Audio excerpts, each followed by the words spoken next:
Rádio França Internacional.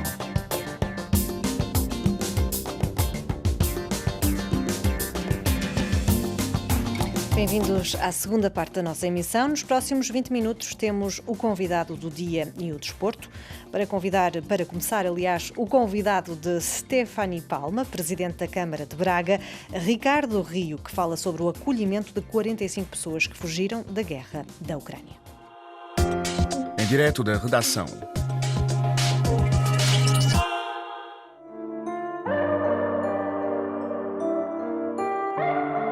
Ao 9º dia da invasão russa à Ucrânia, são já mais de 1 milhão as pessoas que decidiram fugir deste cenário bélico e deixar tudo para trás, na esperança de encontrar proteção num lugar seguro. Para que tal seja possível, a Comissão Europeia aprovou um dispositivo inédito que permite conceder um acolhimento temporário aos refugiados ucranianos em território europeu. O município de Braga, no norte de Portugal, é pioneiro nesta matéria e prepara-se para acolher, já no final desta semana, 45 refugiados ucranianos, num trabalho conjunto que está a ser realizado entre a Câmara Municipal e as várias instituições públicas e privadas do concelho e que conta igualmente com uma forte mobilização da sociedade civil para ajudar estas pessoas.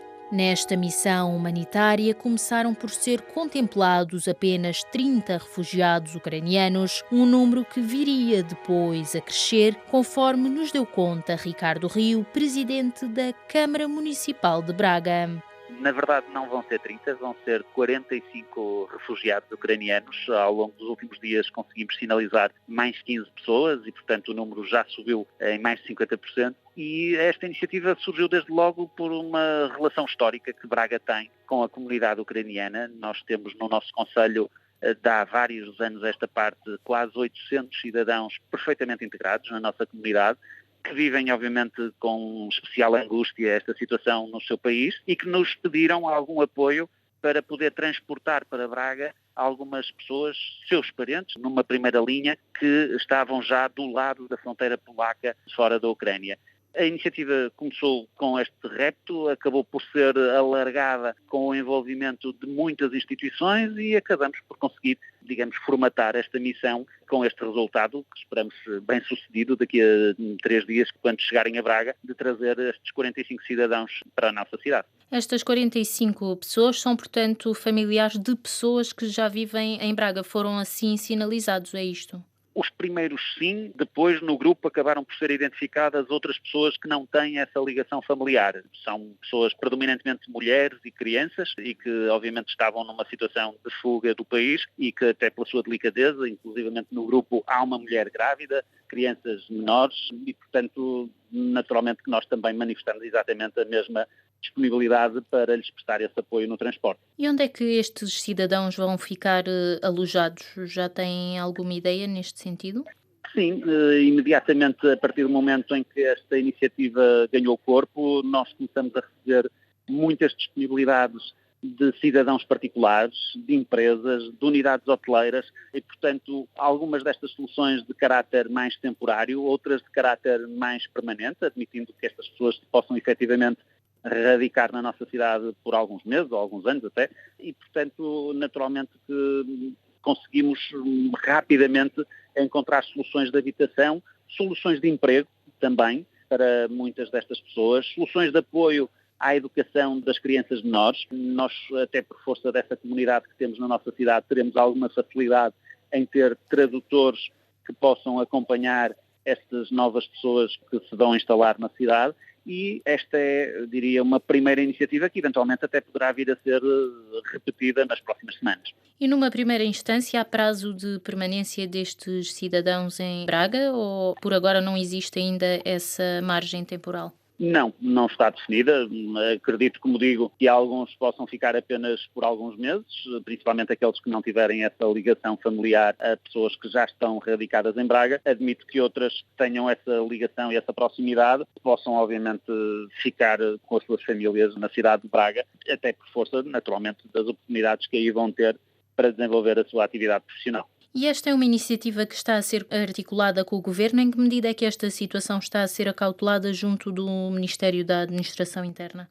Nós temos o contacto sobretudo com os Serviços Estrangeiros em Fronteiras, que é a entidade que tem que, obviamente, legitimar a presença no nosso país destes cidadãos. Foi feito todo esse trabalho administrativo de interligação com essa entidade. Em termos da organização da própria missão, ela foi feita sobretudo com as instituições locais, como disse, além das empresas, além de instituições sociais, houve muitos organismos que desde a primeira hora se disponibilizaram para organizar esta missão, para apoiar as pessoas que vão ser transportadas e, portanto, é quase diria um movimento coletivo de toda a sociedade bracarense para concretizar esta iniciativa. Há pouco falou de várias ou largas centenas de cidadãos ucranianos em Braga. Não sei se tem noção da dimensão da comunidade ucraniana também ao nível geral, particularizando ao nível do norte de Portugal. Não sei se tem dados nesse sentido.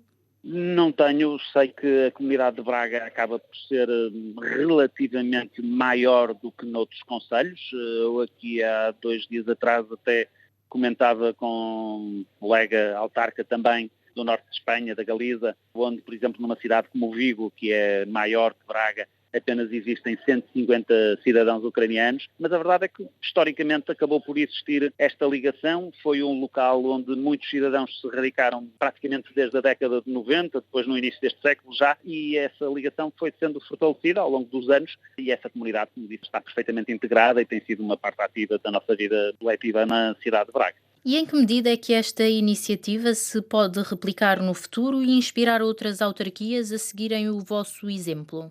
Acho que a questão da inspiração, não assumiria este pioneirismo como fonte de inspiração, mas diria como fonte de demonstração do papel proativo e da capacidade que as autarquias têm para concretizarem este tipo de soluções. Já assim aconteceu durante a pandemia, está novamente a acontecer durante esta semana, pelo menos no contexto da resposta à situação da Ucrânia, e eu próprio estou neste momento a participar em Marselha na Conferência das Cidades e Regiões da Europa, e são muitos e muitos os testemunhos de todos os países, de cidades de todas as dimensões, que de uma forma ou de outra se estão a mobilizar ou para acolher refugiados ou para enviar meios humanos e materiais de apoio ao povo ucraniano e às situações de fronteira. E isso é também demonstrativo de que nesta matéria as cidades são sempre as primeiras instituições a reagirem e a terem capacidade de concretizar projetos com impacto. Esta é, portanto, a primeira autarquia a nível nacional que vai receber cidadãos da Ucrânia. Numa lógica de resgate como esta que está efetivamente a ser desenvolvida por nós, ou que sim, não tenho o eco de nenhuma outra iniciativa semelhante. Há autarquias, ou pelo menos sei que há cidadãos ucranianos que já vão chegando ao nosso país, vindo de diversos pontos da Europa, mas por um transporte aéreo, portanto uma ligação mais tradicional, não numa lógica de uma missão de resgate, chamamos-lhe assim, de cidadãos como esta que acabamos por corporizar. E faço-lhe uma última questão. Quais são as suas expectativas a curto, médio prazo relativamente a este conflito e à vinda de mais pessoas, portanto, refugiadas da Ucrânia? Obviamente, como todo o mundo, não lhe chamaria civilizado, mas com bom senso, todos desejamos que este conflito seja resolvido o mais depressa possível e que haja bom senso da parte da Rússia para interromper esta invasão e, obviamente, esperando que o próprio povo russo, que não é responsável por esta situação, possa também ser protegido e não ter que sofrer as consequências de um ato relativamente insano de quem governa o país. Naturalmente que, assim não acontecendo, será seguramente fonte de êxodo de muitos mais cidadãos ucranianos ao longo das próximas semanas e meses. Braga estará seguramente disponível para receber mais cidadãos, à nossa escala e à escala do nosso país, que não deixa de estar no outro extremo da Europa, mas obviamente que esta situação, a manter-se, vai ter consequências muito significativas a vários níveis para todo o continente europeu. As palavras de Ricardo Rio, presidente da Câmara Municipal de Braga, no norte de Portugal, que nos falou sobre uma iniciativa pioneira no país que diz respeito ao acolhimento no concelho de Braga de 45 refugiados vindos da Ucrânia. Em direto da redação.